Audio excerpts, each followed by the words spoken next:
Today we are taking a quick look at eating foods from the plant world. The next few minutes present 3 stages of foods from your garden. The beginning step is selecting salad greens.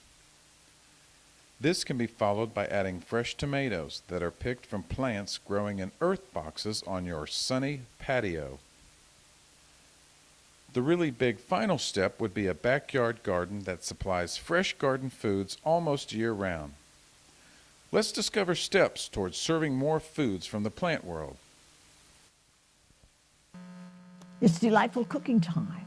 I'm Ruth DeVoe, retired registered dietitian, and with me, Marian Merowitz, a registered diet tech.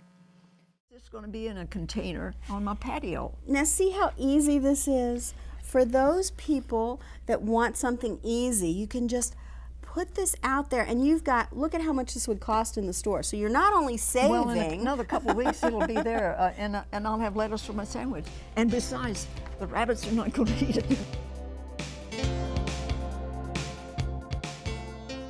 All these mangoes are in season now.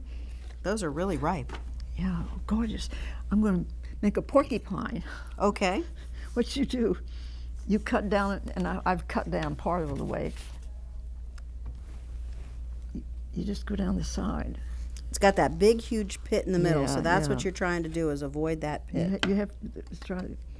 And then you score it. Now, you don't go through. I've done enough of these not to go through. And cut Carefully, carefully, carefully. If you're learning, maybe you want to put it down and do it that way. Yeah, probably a good idea if it's the first couple times you're doing this. And you just score it. Then you turn it up, and it's known as the porcupine. Yeah, I love that trick. Isn't that fun? Yep. But what's fun? Can you see that glisten? Oh, Yep. Boy, does that add. Do you want to help me and put a few of those on there? Sure. And I will get the rest of it out. It makes it so much easier, and if you've ever to you. So the answer is D, all of the above. It depends on all of those factors. Well, there's another little secret about enjoying the garden and enjoying the lettuce and the green.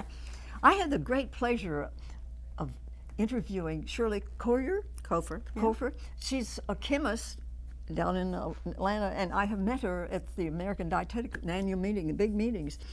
They had her come to the Academy de Cuisine here, right on Shady Grove, where they train the chefs for the Washington area.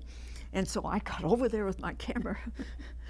What she tells you about preserving this lettuce, this green substance that we get out of the garden, is fantastic. We'll want to take a quick short here clip and listen to the expert tell you how to save your lettuce or your spinach. Shirley, I was looking in your book. I was particularly interested in this section. You speak of how to keep produce fresh longer. Tell me about that. Yes. I tell people, don't look now, but your lettuce is breathing. Yes, and your husband said you can't put that in the book. I know. He said, honey, you can't stand up in front of people and say that. They'll think you're off the deep end, that you really. Well, it is unusual to think that lettuce is breathing. Well, see, all fruits and vegetables are nothing but plant parts. Fruits are the ovaries with the seeds, and vegetables, some of them are stems like celery, and some of them are roots like carrots, and some of them are leaves like lettuce and spinach.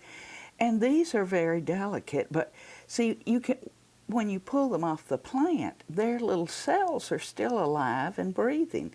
And they're taking in oxygen and using it to break up great big molecules and giving off carbon dioxide, just like our cells. I hear you telling me that this is giving off carbon dioxide right now while I'm holding it in my hand?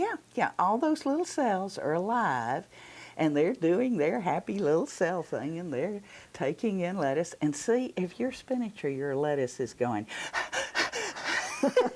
it's deteriorating really fast. And it would be breathing really fast if it were too warm, not refrigerated. And also, the way to really get good shelf life out of delicate things is to cut off their oxygen. what you want to do is wash them really well. Our spinach here hadn't been thoroughly washed yet. But you want to wash them and then soak them in cold water so their little cells fill up with water. But you've got to get rid of as much surface moisture as possible, because those drops of water on the surface are going to be brown slime in 4 days. See, that's ideal conditions for mold to grow. Yeah, some of us find that in our refrigerator too. Oh, don't we? yeah. And I step out the back door and put mine in a pellet case and rave it around a clean pellet case that I keep You're for not later. modern with the salad. Salad spinner. No, you can use a salad. I mean, most people use a salad spinner. There's potato plants, long row of potato plants. There's corn that you pick all season long. And there's a mulch pile, the secret of a good garden, the soil, the texture. There's peaches, there's grapes, little ones in the spring, bundles of grapes in fall. There's rhubarb, there's asparagus.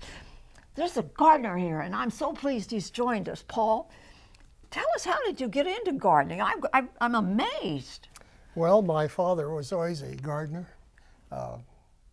Back when I was growing up, like during World War II, we had gardens. They called them victory gardens, but in fact, they were gardens so we could eat. Now I have a garden as a hobby. Well, I saw so much more with the garden. Tell us about these tomatoes over that cage. You're going to have tomatoes a month earlier. How do you accomplish that? What's going on there? Well, this year what I've done is I've taken a 1-gallon milk jug, filled it with water, and I put it on the north side of my tomato plant. And I have a metal cage which I made out of reinforcing wire for concrete. Put it in a circle, and then I put a circle of polyethylene plastic around it. And I can plant the tomatoes much earlier. They grow faster. It keeps them warm at night. So get an early start on the season. You know, I tried some of these tricks they tell you about that red thing that you brought. What do you call that? The wall of water? This is a wall of water. Mine didn't turn out so good, Paul. You get them wet, and they expand up. The outside is a rather tender coating of netting, and you put the seeds in.